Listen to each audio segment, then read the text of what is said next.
હજીરામાં આવેલી એએમએનએસ કંપનીમાં તાજેતરમાં એલએનટીના કામદારો દ્વારા પગાર વધારાની માંગ સાથે તોડફોડ કરાઈ હતી।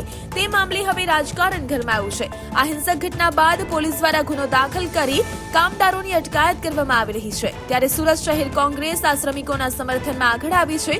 કોંગ્રેસના પ્રતિનિધિ મંડળે સુરત પોલીસ કમિશનરને આવેદનપત્ર પાઠવી રજૂઆત કરી હતી કે કંપનીના સંચાલકો દ્વારા કામદારો સામે ખોટા પોલીસ કેસ કરવામાં આવ્યા છે। કોંગ્રેસે માંગ કરી છે કે આ મામલે તટસ્થ તપાસ કરી કામદારોને ન્યાય અપાવવામાં આવે અને માત્ર શ્રમિકો પર કાર્યવાહી કરવાને બદલે જવાબદાર કંપનીના સંચાલકો સામે પણ શિક્ષાત્મક પગલાં ભરવામાં આવે।